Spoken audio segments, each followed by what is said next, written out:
Hello guys, welcome to my channel Kritika's home kitchen. आज का हमारी रेसिपी कातला माছের দম পোক্ত।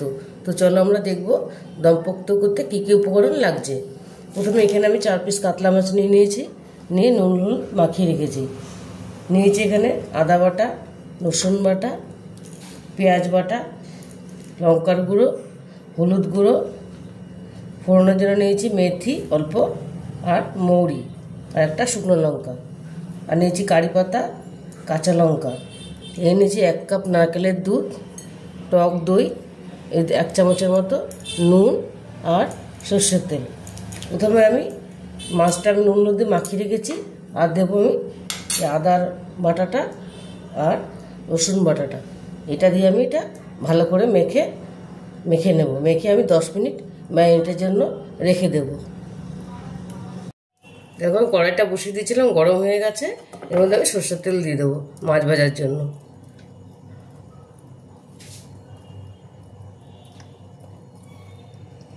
দেখো তেলটা আমার গরম হয়ে গেছে, এবার আমি মাছগুলো ছেড়ে দেবো।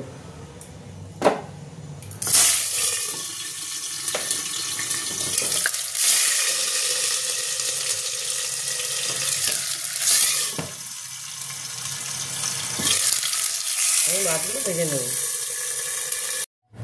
দেখো সব কটা মাছ আমি লাল করে ভেজে তুলে নিয়েছি। দেখে এবার ফোড়নটা দিয়ে দেবো। প্রথমে দিয়ে দেবো শুকনো লঙ্কাটা একটু ছিঁড়ে দেবো, আর দেবো মেথি আর মৌরিটা,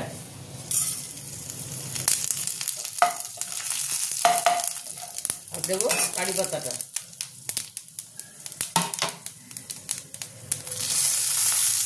কারি পাতাটা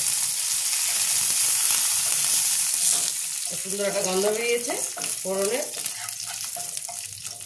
দারুণ একটা সুন্দর গন্ধ বেরিয়েছে। এবার আমি রসুন বাটাটা দেব আর পেঁয়াজ বাটাটা দেব। দিয়ে দেবো অল্প জল, দিয়ে দেবো অল্প জল।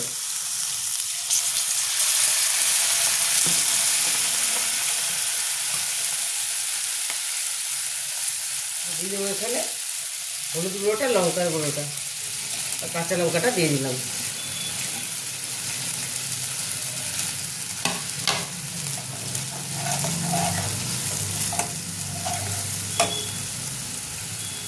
এবার দিয়ে দেবো ফ্যাটানো টক দইটা,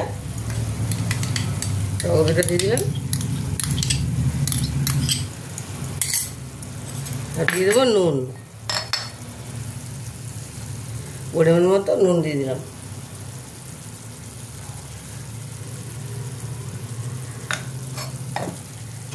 এবার এটাকে একটু কষিয়ে নেব।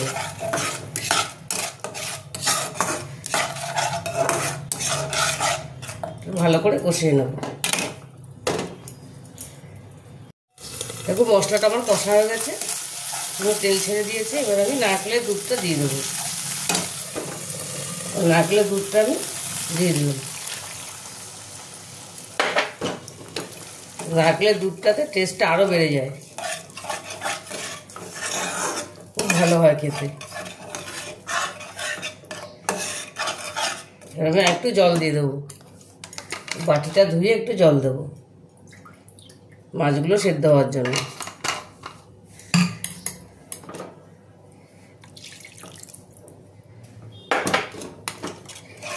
একটু ঝোলটা ফুটলে আমি মাছগুলো ছেড়ে দেবো।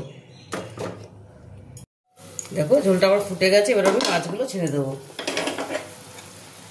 মাছগুলো আমি ছেড়ে দিলাম। এবারে 5-7 মিনিট ভালো করে এপিট এপিট করে ফুটিয়ে নেব। এবার আমি আবার ঢেকে দেবো। দেখো মাছটা আমার মোটামুটি হয়ে এসছে। আমি আরেক পিঠ উল্টে দিয়েছিলাম, মোটামুটি গ্রেভিটা আমার ঘন হয়ে গেছে। এবার আমি এটা বন্ধ করে দেবো। মাছটাও সেদ্ধ হয়ে গেছে। এবার আমি এটা গ্যাসটা আমি বন্ধ করে দেবো। বন্ধ করে একটু ঢাকা দিয়ে রেখে দেবো, তারপরে আমি এটা প্লেটিং করব। দেখো কাতলা মাছের দম পোক্তটা আমি সুন্দর করে সাজিয়ে প্লেটিং করে নিয়েছি। দেখো দেখতে কি ভালো লাগছে।